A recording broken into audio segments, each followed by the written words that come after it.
Hello friends, स्वागत है ETF classes में। आज हम लेकर आए हैं घटना चक्र का इंडियन ज्योग्राफी। घटना चक्र का इंडियन ज्योग्राफी लेकर आए हैं। तो इंडियन ज्योग्राफी में इंट्रोडक्शन ऑफ इंडिया के समय यानी सामान्य परिचय के बारे में देखेंगे। भारत के भूगोल के सामान्य परिचय। तो हम इसमें ऑब्जेक्टिव क्वेश्चन को देखेंगे। तो ऑब्जेक्टिव क्वेश्चन से पहले एक बार नोट्स देख लेते हैं दोस्तों।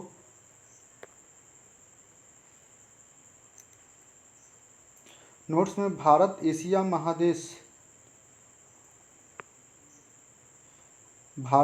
महादेश में अवस्थित एक दक्षिण एशियाई देश है। अनियमित इसकी आकृति चतुष्कोणीय आकृति वाला है। यह देश हिंद महासागर के उत्तर में अवस्थित है।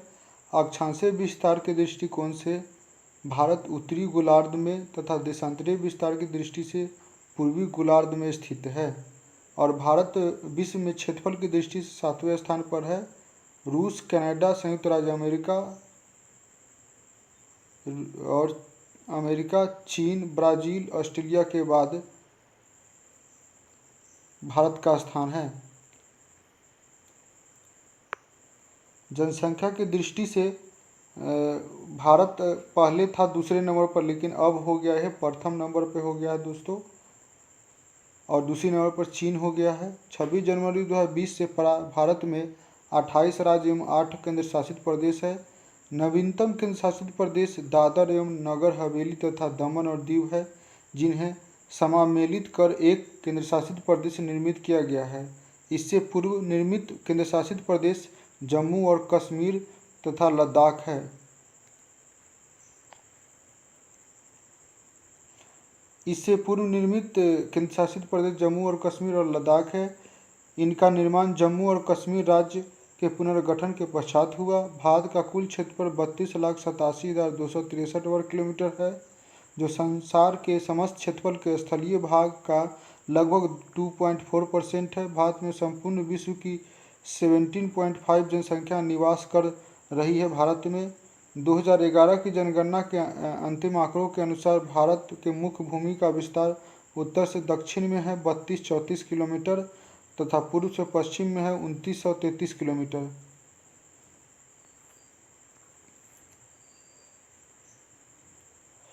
भारत के कुल क्षेत्रफल 32,87,263 वर्ग किलोमीटर में गैर कानूनी ढंग से पाकिस्तान के कब्जे वाला 78,114 वर्ग किलोमीटर क्षेत्र पाकिस्तान द्वारा गैर कानूनी ढंग से चीन को दिया गया है। 5,180 वर्ग किलोमीटर क्षेत्र तथा गैर कानूनी ढंग से चीन के कब्जे में वाला 37,555 वर्ग किलोमीटर क्षेत्र शामिल है, 2011 की जनगणना के अंतिम आंकड़ों के अनुसार। चलिए दोस्तों, तो अब ऑब्जेक्टिव क्वेश्चन की तरफ बढ़ते हैं। कह रहा है, निम्नलिखित कथनों में से कौन से प्रश्न भारत के बारे में सही है या सही? उत्तर के चयन हेतु अधोलिखित कूट का उपयोग कीजिए। एक में है भारत विश्व का 5वां बड़ा देश है। क्या ये सही है? यह स्थल मंडल के कुल क्षेत्रफल का 2.4% भाग अधिकृत है। तो ये तो सही है, लेकिन ये गलत है। भारत विश्व का 5वां बड़ा देश है, ये गलत है। समूचा भारत उष्णकटिबंधीय में स्थित है। समूचा भारत उष्णकटिबंधीय में स्थित है और 82.5 डिग्री पूर्वी देशांतर उपयोग भारतीय मानक समय को निर्धारित करने के लिए किया जाता है। तो ये भी सही है। 2 सही है, 1 गलत है और 3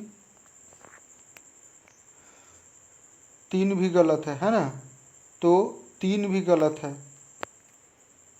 2 सही है, 4 सही है, 1 गलत है और 3 गलत है। तो इसका राइट आंसर हो जाएगा ऑप्शन डी, 2 और 4। ऑप्शन डी इस क्वेश्चन का राइट आंसर हो जाएगा। भारत विश्व का 7वां बड़ा देश है। संपूर्ण भारत अंडमान निकोबार द्वीप समूह सहित का अक्षांशीय विस्तार 6 डिग्री 45 मिनट से 37 डिग्री 6 मिनट उत्तरी अक्षांश के मध्य है, जबकि उष्ण कटिबंधीय क्षेत्र का विस्तार 23 डिग्री 30 मिनट से उत्तरी एवं दक्षिणी अक्षांशों के मध्य है। कथन 1 और 3 गलत है। भारत स्थल मंडल के कुल क्षेत्रफल का 2.4% अधिकृत किए हुए है एवं 82.5 डिग्री पूर्वी देशांतर का उपयोग भारतीय मानक समय निर्धारित करने के लिए किया जाता है। नेक्स्ट क्वेश्चन की तरफ बढ़ते हैं। क्वेश्चन नंबर 2, क्षेत्रफल की दृष्टि से भारत का विश्व में देश में कौन सा स्थान है? तो क्षेत्रफल की दृष्टि से ये 7वां स्थान है। अगला क्वेश्चन है क्वेश्चन नंबर 3, भारतवर्ष आकार में विश्व का है, तो आकार में है 7वां सबसे बड़ा देश है।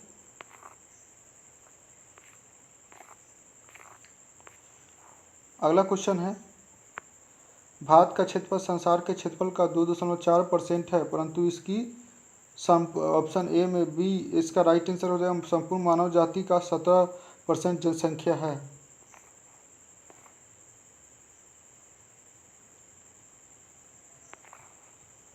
अगला क्वेश्चन है क्वेश्चन नंबर 5, भारतवर्ष में लगभग कितने गांव हैं? तो भारतवर्ष में लगभग 8 लाख गांव हैं। ये 2011 की जनगणना के अंतिम आंकड़ों के अनुसार भारत में गांवों की संख्या 6,40,932 है। अगला क्वेश्चन है क्वेश्चन नंबर 6, निम्नलिखित जोड़ों में से कौन सा जोड़ा सही नहीं है? तो भारत का कुल क्षेत्रफल 32,03.28 मिलियन वर्ग किलोमीटर है, तो ये अप्रोक्सीमेट सही है। भारत का अक्षांशीय विस्तार 8 डिग्री 4 मिनट उत्तर से 37 डिग्री 6 मिनट उत्तरी है, ठीक है। भारत का रेखांशीय विस्तार 68 डिग्री 7 मिनट पूर्वी से 97 डिग्री 25 मिनट पूर्वी देशांतर है, तो ये भी सही है। भारत में राज्यों की संख्या 26 है, ये गलत है, तो ऑप्शन डी इस क्वेश्चन का राइट आंसर हो जाएगा। अगला क्वेश्चन है क्वेश्चन नंबर 7, भारत के लिए निम्नलिखित कथनों में से कौन सा कथन असत्य है? तो भारत विश्व का 7वां बड़ा देश है, ये भी सही है। भारत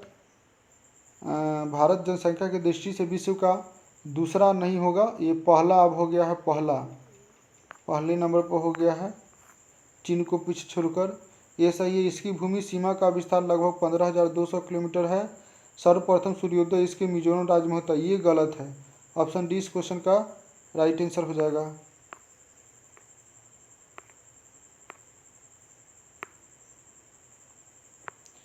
नोट में देख लेते, भारत में सर्वप्रथम सूर्योदय अरुणाचल प्रदेश राज्य में होता है। भारत विश्व का 7वां सबसे बड़ा देश है।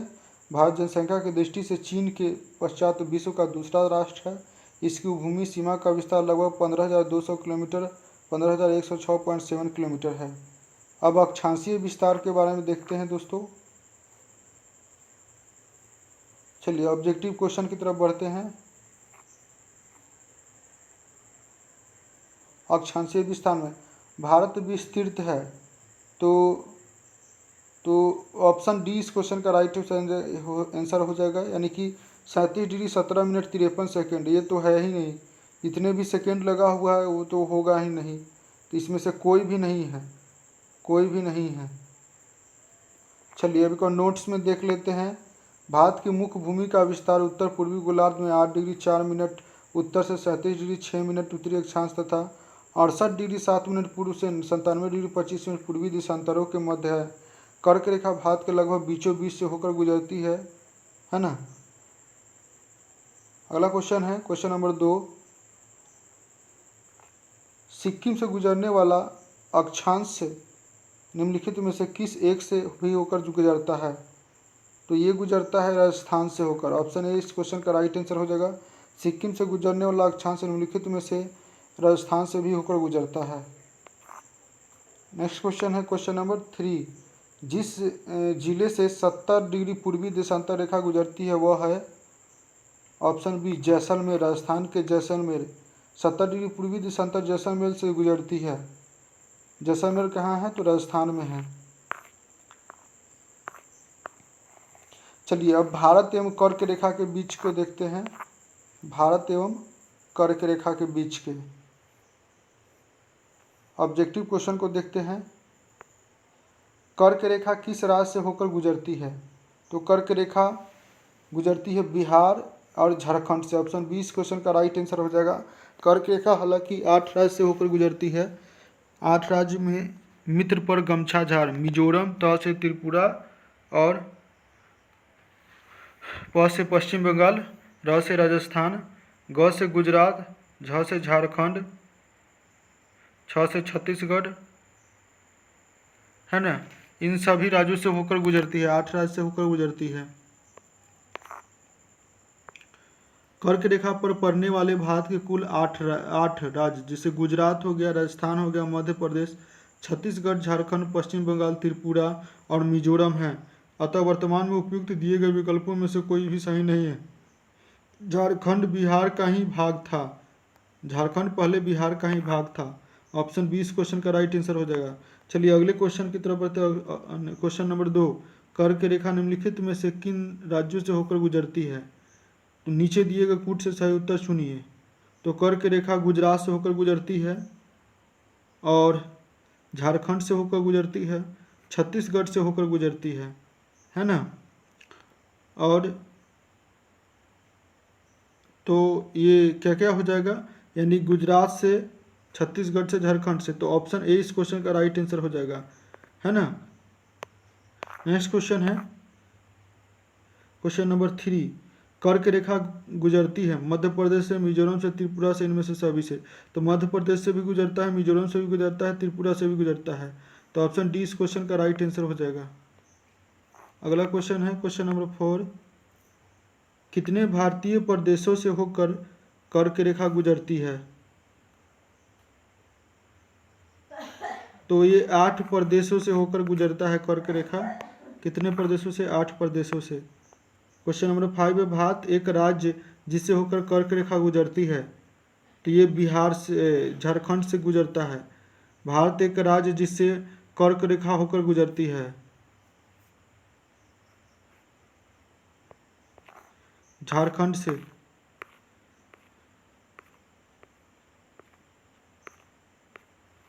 नेक्स्ट क्वेश्चन, क्वेश्चन नंबर 6, निम्नलिखित में से किस राज्य से कर्क रेखा नहीं गुजरती है?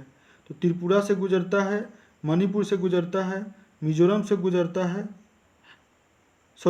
छत्तीसगढ़ से गुजरता है। कह रहा है निम्नलिखित में से किस राज्य से कर्क रेखा नहीं होकर गुजरता है? तो त्रिपुरा से गुजरता है, छत्तीसगढ़ से गुजरता है, मिजोरम से गुजरता है, लेकिन मणिपुर से नहीं गुजरता है। तो ऑप्शन सी इस क्वेश्चन का राइट आंसर हो जाएगा।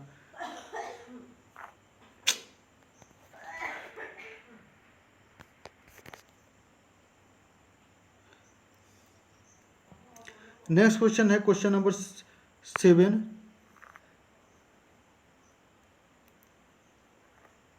निम्नांकित नगरों में कौन कर्क रेखा से निकटतम दूरी पर स्थित है?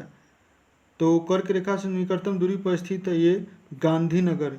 गुजरात के गांधीनगर कर्क रेखा से निकटतम, जबकि जबलपुर, अगरतला, उज्जैन इससे दूरी पर स्थित है। चलिए एक बार नोट्स को देख लेते हैं। विकल्प दिए गए भारतीय नगरों की अक्षांशीय विस्तार। अगरतला का 23 डिग्री 50 मिनट उत्तर से 20 डिग्री 20 मिनट तक, है ना। और गांधीनगर के 23 डिग्री 19 मिनट,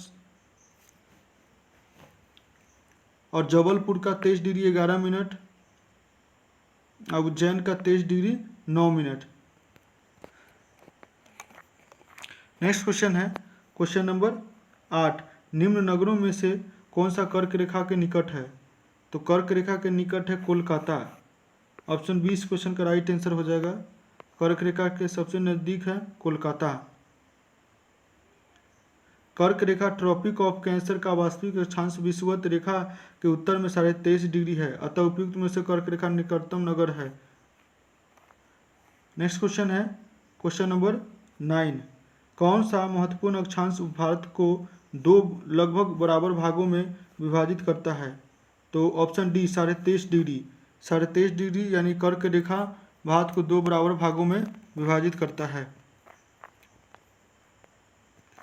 नेक्स्ट क्वेश्चन है क्वेश्चन नंबर 10, निम्नलिखित में से कौन सा भारतीय राज्य कर्क रेखा के उत्तर में स्थित है? तो कर्क रेखा के उत्तर में स्थित है भारतीय राज्य option B Manipur. Option B इस क्वेश्चन का राइट आंसर हो जाएगा। कर्क रेखा के उत्तर में स्थित है मणिपुर। अगला क्वेश्चन है क्वेश्चन नंबर 11, जून माह में निम्न स्थानों में से कहाँ पर दिन की अवधि अधिकतम होगी? तो ये होगी दिल्ली में। ऑप्शन डी इस क्वेश्चन का राइट आंसर हो जाएगा। जून माह में दिल्ली में दिन की अवधि अधिकतम होगी। सूर्य के उत्तरायण भूमध्य रेखा के उत्तर में होने के बाद से ही उत्तरी गोलार्ध में दिनों की अवधि बढ़ती है। 21 जून को सूर्य उत्तरायण स्थिति के साथ बिंदु पर होता है। इस माह के कर्क रेखा से उत्तर जाने पर 2 दिनों की अवधि बढ़ने लगती है। दिल्ली की स्थिति उपयुक्त विकल्प में से उत्तर सही है। अगला क्वेश्चन है क्वेश्चन नंबर 12। निम्नलिखित में से कौन सा शहर कर्क रेखा से सबसे निकटस्थ है? तो ये जबलपुर है, राजस्थान के जबलपुर कर्क रेखा के सबसे निकटस्थ है। अगला क्वेश्चन है क्वेश्चन नंबर 13। निम्नलिखित भारत की नदियों में कौन कर्क रेखा को 2 बार काटती है?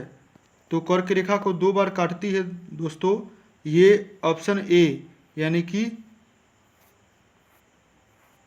ऑप्शन ए माही नदी। माही नदी, भारत के माही नदी कर्क रेखा को 2 बार काटती है। अब देखेंगे मानक समय रेखा, है ना। उससे पहले क्वेश्चन का नोट्स देख ले। तो माही नदी कर्क रेखा को 2 बार काटती है। यह मध्य प्रदेश से उद्गमित होकर राजस्थान गुजरात में प्रवाहित होते हुए खंबात की खाड़ी में गिरती है। कौन? माही नदी। माही नदी कर्क रेखा को 2 बार काटती है। यह मध्य प्रदेश से उद्गमित होकर, मध्य प्रदेश से होकर और राजस्थान, मध्य प्रदेश से निकलता है और राजस्थान गुजरात में प्रवाहित हुए खंबात की खाड़ी में गिरती है। अब मानक समय के बारे में देखेंगे।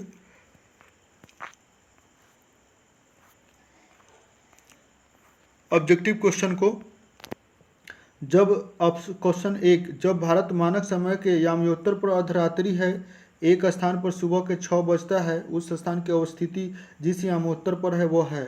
तो ये ऑप्शन बी 172 डिग्री 30 मिनट पूर्व, 172 डिग्री 30 मिनट पूर्व, है ना। जब भारतीय मानक समय याम्योत्तर पर अर्धरात्रि है, एक स्थान पर सुबह 6 बजता है, तो वह स्थान भारत से पूर्व में होगा, क्योंकि पूर्व में सुबह सबसे पहले होती है। 6 घंटे के अंतराल पर उनके याम्योत्तर के बीच 15 डिग्री 6 मिनट बराबर 90 डिग्री, यानी कि 15 डिग्री बराबर 1 घंटा का अंतराल होगा। भारत का मानक समय 82.5 डिग्री याम्योत्तर है, अतः यह स्थान 90 डिग्री प्लस 82.5 डिग्री यानी ये 172 डिग्री पूर्व होगा। नेक्स्ट क्वेश्चन है क्वेश्चन नंबर 2। गुजरात के सबसे पश्चिमी गांव और अरुणाचल प्रदेश के सबसे पूर्वी छोर पर स्थित वालंग के सबसे में कितने घंटे का अंतराल है? तो ये 2 घंटे का अंतराल है। ऑप्शन बी इस क्वेश्चन का राइट आंसर हो जाएगा। गुजरात के देशांतरीय विस्तार 68 डिग्री 4 मिनट पूर्व से 74 डिग्री 4 मिनट पूर्वी देशांतर के मध्य तथा अरुणाचल प्रदेश का देशांतरीय विस्तार 91 डिग्री 30 मिनट पूर्व से 97 डिग्री 30 मिनट पूर्व है। अतः गुजरात के पश्चिम एवं अरुणाचल प्रदेश के पूर्व छोर के मध्य देशांतरीय अंतराल 97 डिग्री 30 मिनट से 68 डिग्री 4 मिनट बराबर 29 डिग्री 26 मिनट चुकी है। चूँकि 1 डिग्री देशांतर में 4 मिनट का अंतर होता है, इसलिए इसको 29 गुने 26 मिनट गुने 4 मल्टीप्लाई कर दिया है, 118 मिनट हो गया है, बराबर 2 घंटा अंतराल। अगला क्वेश्चन, नेक्स्ट क्वेश्चन, निम्न कथनों पर विचार कीजिए। जबलपुर की देशांतर रेखा इंदौर व भोपाल की देशांतर रेखाओं के बीच, औरंगाबाद का अक्षांश बड़ोदरा व पुणे के अक्षांशों के बीच, बेंगलुरु की अवस्थिति चेन्नई की तुलना में अधिक दक्षिणावर्त। तो इसका राइट आंसर हो जाएगा ऑप्शन सी 2 और 3। 2 और 3 इस क्वेश्चन का राइट आंसर हो जाएगा। औरंगाबाद का अक्षांश बड़ोदरा व पुणे के अक्षांशों के बीच और बेंगलुरु की अवस्थित चेन्नई की तुलना में अधिक दक्षिणावर्त है।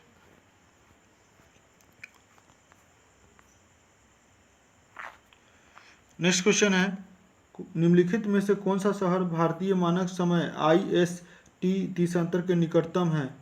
तो ऑप्शन ए में है रीवा, बी में है सागर और सी में है उज्जैन और डी में है होशंगाबाद। तो ऑप्शन ए इस क्वेश्चन का राइट आंसर हो जाएगा रीवा।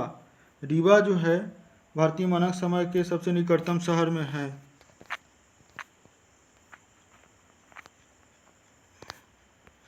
नेक्स्ट क्वेश्चन है क्वेश्चन नंबर 5। यदि भारतीय मानक समय के अनुसार पूर्वाह्न के 10 बजे हो तो 92 डिग्री पूर्वी देशांतर पर शिलोंग का स्थानीय समय क्या होगा? तो ये होगा ऑप्शन बी 10:38 पूर्वाह्न, 10:38 पूर्वाह्न। अगला क्वेश्चन है, यदि भारतीय मानक समय याम्योत्तर पर मध्याह्न है तो 120 डिग्री पूर्वी देशांतर पर स्थानीय समय क्या होगा? तो ये होगा 14:30 होगा। अगला क्वेश्चन है, भारतीय मानक समय का याम्योत्तर नहीं गुजरता है। तो 82.5 डिग्री हमने बताए थे कि ये इसका ट्रिक होता है यूपी एमपी 6 अंधा, यू से उत्तर प्रदेश, एम से मध्य प्रदेश एमपी से, 6 से छत्तीसगढ़, 6 आओ से ओडिशा, आंधा से आंध्र प्रदेश। यानी कि छत्तीसगढ़ से गुजरता है, उत्तर प्रदेश से गुजरता है, आंध्र प्रदेश से गुजरता है, लेकिन महाराष्ट्र से नहीं गुजरता है। तो ऑप्शन सी इस क्वेश्चन का राइट आंसर हो जाएगा, महाराष्ट्र। नेक्स्ट क्वेश्चन है क्वेश्चन नंबर 8, भारतीय मानक समय की देशांतर रेखा 82.5 डिग्री किस नगर से होकर गुजरती है?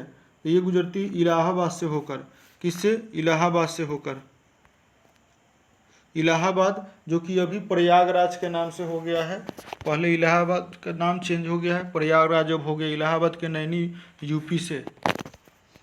निम्नलिखित देशांतरों में कौन सा भारत की प्रामाणिक मध्य रेखा है? तो ये है 82.5 डिग्री पूर्वी, 82.5 डिग्री भारत की प्रामाणिक मध्य रेखा है। अगला क्वेश्चन है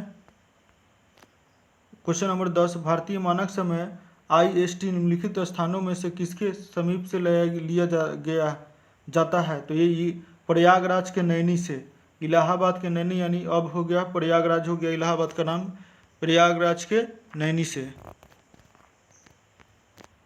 भारतीय मानक समय IST एक ग्रीनविच मध्य समय है जो में अंतर पाया जाता है। तो ये पाया जाता है ऑप्शन बी, 5.5 घंटा आगे, 5.5 घंटा आगे। अगला क्वेश्चन है क्वेश्चन नंबर 12, यदि अरुणाचल प्रदेश में तिरप में सूर्योदय 5 बजे प्रातः होता है तो गुजरात में कांडला में सूर्योदय किस समय पर होगा?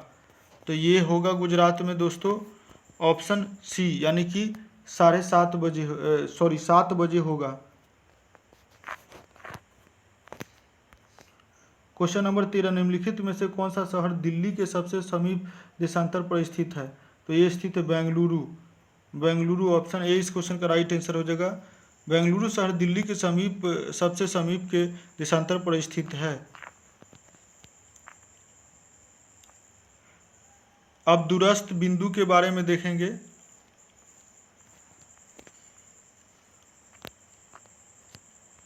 क्वेश्चन नंबर 1, भारत का दूरस्थ दक्षिणतम बिंदु, तो ये है ऑप्शन सी इंदिरा पॉइंट।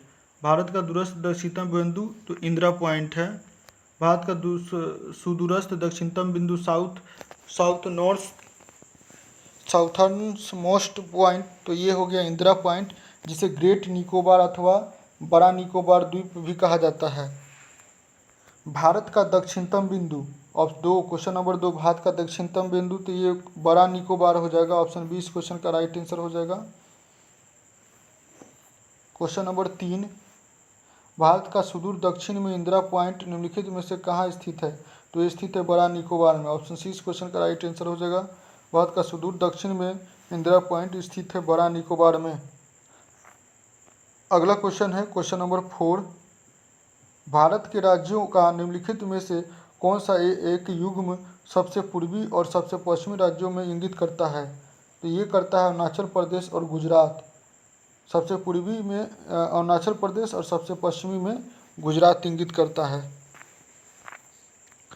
अगला क्वेश्चन है क्वेश्चन नंबर 5, भारत का सुदूर पश्चिम का बिंदु है, तो ये बिंदु है 68°7' पूर्व गुजरात में, 68°7' पूर्व गुजरात में। अगला क्वेश्चन है क्वेश्चन नंबर 6, निम्नलिखित प्रमुख भारतीय नगरों में से कौन सा एक सबसे अधिक पूर्व की ओर अवस्थित है? तो ये अवस्थित है लखनऊ।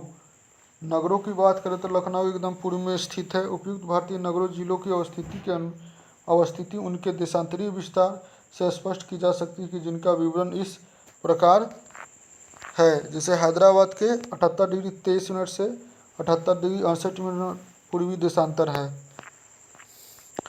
अगला क्वेश्चन है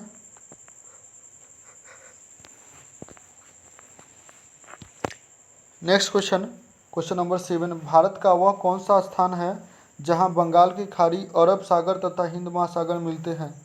तो ये कन्याकुमारी है। ऑप्शन ए इस क्वेश्चन का राइट आंसर हो जाएगा। भारत का वह कौन सा स्थल है जहां बंगाल की खाड़ी, अरब सागर तथा हिंद महासागर मिलते थे? कन्याकुमारी के पास मिलती है।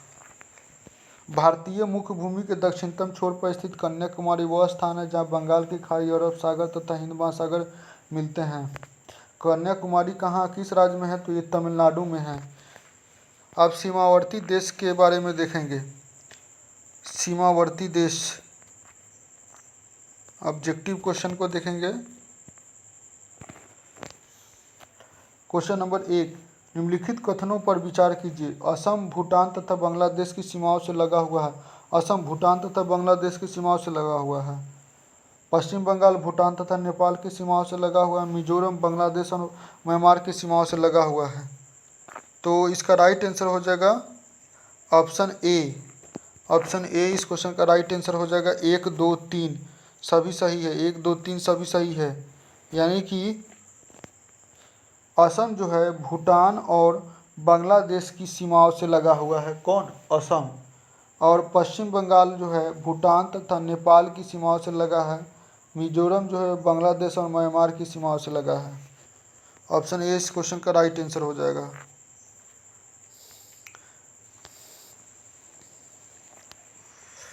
चलिए क्वेश्चन नंबर 2, निम्न में से किस राज्य की सीमा बांग्लादेश से नहीं मिलती है? तो बांग्लादेश से नहीं मिलती है मणिपुर। मणिपुर राज्य की सीमा आप मैप रखिएगा स्टडी रूम में और वहाँ देख सकते हैं कि मेघालय, त्रिपुरा और मिजोरम लगती है लेकिन मणिपुर नहीं लगती है। त्रिपुरा ऑप्शन बी में है। त्रिपुरा, त्रिपुरा बांग्लादेश से तीनों ओर से घिरा हुआ है।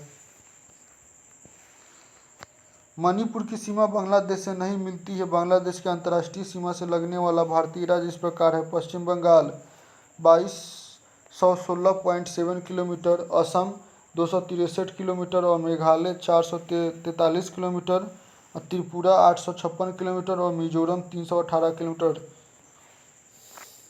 अगला क्वेश्चन है क्वेश्चन नंबर 3, निम्नलिखित राज्यों में से कौन सा राज्य बांग्लादेश से अपनी सीमा नहीं बनाता है? तो बांग्लादेश से सीमा अपनी नहीं बनाता है तो ये ऑप्शन बी नागालैंड नहीं बनाता है। ऑप्शन बी इस क्वेश्चन का राइट आंसर हो जाएगा। क्वेश्चन नंबर 4, बांग्लादेश की सीमा से लगे भारत के राज्य। तो पश्चिम बंगाल लगता है, नागालैंड नहीं लगता है। तो ऑप्शन तो ए होगा नहीं। नागालैंड इसमें भी है तो ये भी नहीं होगा। चौथा में भी नागालैंड है तो इसमें भी नहीं। तो मेघालय, ऑप्शन सी इस क्वेश्चन, मेघालय, असम, पश्चिम बंगाल और त्रिपुरा ये सभी लगते हैं। तो ऑप्शन सी इस क्वेश्चन का राइट आंसर हो जाएगा।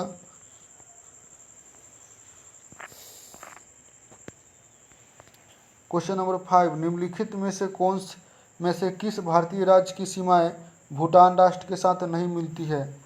तो ये सिक्किम की मिलती है, अरुणाचल प्रदेश की भूटान के साथ मिलती है, पश्चिम बंगाल की मिलती है, लेकिन मेघालय की नहीं मिलती है।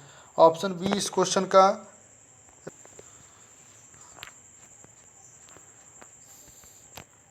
भूटान के साथ सीमा साझा करने वाले भारतीय राज्य का इस प्रकार है। अरुणाचल प्रदेश, असम, पश्चिम बंगाल और सिक्किम। जबकि मेघालय की सीमा बांग्लादेश के साथ मिलती है। भूटान के साथ सर्वाधिक सीमा 267 किलोमीटर राज्य की स्पर्श करती है। इसके पश्चात क्रमशः अरुणाचल प्रदेश 217 किलोमीटर, पश्चिम बंगाल 183 किलोमीटर एवं सिक्किम 32 किलोमीटर राज्य की स्पर्श करती है। अगला क्वेश्चन है क्वेश्चन नंबर 6, निम्न में से कौन सा भारतीय राज्य भूटान के साथ सीमा नहीं बांटता है? तो ये बिहार नहीं बांटता है, बाकी असम बांटता है और अरुणाचल प्रदेश बांटता है और सिक्किम बांटता है। तो ऑप्शन सी इस क्वेश्चन का राइट आंसर हो जाएगा। अगला क्वेश्चन है क्वेश्चन नंबर 7, नवंबर 1998 में भारत और पाकिस्तान के बीच सम्मिश्र संवाद प्रक्रिया में 3 विवादग्रस्त मुद्दों पर नीचे 1, 2, 3 पर सूचीगत विचार विमर्श हुआ था। विवादग्रस्त मुद्दे: सैन्य दलों का विनियोजन, ऑप्शन 1 में, 2 में सीमा विवाद का निपटारा, 3 में नदी जल का बंटवारा। तो इसका राइट आंसर हो जाएगा ऑप्शन ए हो जाएगा। ए का 2, बी का 1, सी का 3। ए का 2, बी का 1, सी का 3। ऑप्शन ए इस क्वेश्चन का राइट आंसर हो जाएगा। नवंबर 1998 में भारत और पाकिस्तान के बीच प्रारंभ सम्मिश्र संवाद प्रक्रिया के तहत वार्ता हेतु कुल 6 मुद्दे निर्धारित थे, जिसमें सरकरीब की समुद्र जल सीमा, सिंधु नदी जल बंटवारे के अंतर्गत तुलबुल एवं वुलर बैराज तथा नियंत्रण के रेखा पर सैन्य दलों का विनियोजन शामिल था। ए सरकरीब क्षेत्र में, बी नियंत्रण रेखा क्षेत्र से तथा सी सिंधु नदी क्षेत्र को प्रदर्शित कर रहा है। नेक्स्ट क्वेश्चन है क्वेश्चन नंबर 8। कौन से भारतीय राज्य की अधिकतम सीमा म्यांमार से स्पर्श करती है? तो ये अरुणाचल प्रदेश राज्य की अधिकतम सीमा म्यांमार से स्पर्श करती है। अरुणाचल प्रदेश से 520 किलोमीटर, नागालैंड से 215 किलोमीटर, मणिपुर से 398 किलोमीटर और मिजोरम से 510 किलोमीटर ऐसे राज्य हैं जिनकी सीमाएं म्यांमार से स्पर्श करती है। 4 राज्य, 1, 2, 3 और 4 राज्य, अरुणाचल प्रदेश, नागालैंड, मणिपुर, मिजोरम, ये 4 राज्य है जो म्यांमार से सीमा साझा करते हैं, स्पर्श करती है। नेक्स्ट क्वेश्चन है क्वेश्चन नंबर 9। निम्नलिखित में से भारत के किस राज्य की सीमा म्यांमार से उभयनिष्ठ नहीं है? तो ये अरुणाचल प्रदेश के हैं, नागालैंड के हैं, मिजोरम के हैं, लेकिन असम का नहीं है। ऑप्शन ए इस क्वेश्चन का राइट आंसर हो जाएगा। अगला क्वेश्चन है क्वेश्चन नंबर 10। भारत और निम्नलिखित राज्यों के समूहों में से कौन सा समूह पाकिस्तान से सीमा बनाता है? तो पाकिस्तान से सीमा बनाता है जम्मू कश्मीर, हिमाचल प्रदेश नहीं बनाता है।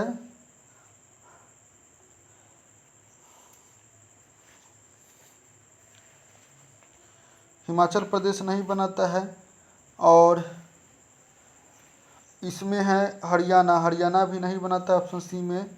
हिमाचल प्रदेश डी में भी है तो नहीं बनाता, तो ऑप्शन बी इस क्वेश्चन का राइट आंसर हो जाएगा। पंजाब, जम्मू कश्मीर, राजस्थान और गुजरात, ये 4 ऐसे राज्य हैं जो पाकिस्तान के साथ सीमा साझा करते हैं। पाकिस्तान के साथ भारतीय राज्य पंजाब, जम्मू कश्मीर, राजस्थान तथा गुजरात सीमा बनाते हैं। 31 अक्टूबर 2019 को जम्मू और कश्मीर तथा लद्दाख केंद्र शासित प्रदेश के रूप में पाकिस्तान से सीमा बनाते हैं। Question number 11। नेपाल के पड़ोसी भारतीय राज्यों का युग्म बताइए। तो ये बी सिक्किम बिहार से है ना। नेपाल के साथ सिक्किम बिहार राज्य युग्म बनाते हैं। नेपाल की सीमा को स्पर्श करने वाले अन्य भारतीय राज्य उत्तराखंड, उत्तर प्रदेश एवं पश्चिम बंगाल है। Question number 12। निम्नलिखित में से किस देश की भारत के साथ सबसे लंबी स्थलीय सीमा है? तो ये हो गया है बांग्लादेश के साथ भारत की सबसे लंबी स्थलीय सीमा है। भारत की सबसे लंबी स्थलीय सीमा बांग्लादेश के साथ लगती है। इसकी कुल लंबाई 96.7 किलोमीटर है। वही सबसे छोटी सीमा अफगानिस्तान के साथ 106 किलोमीटर के साथ है।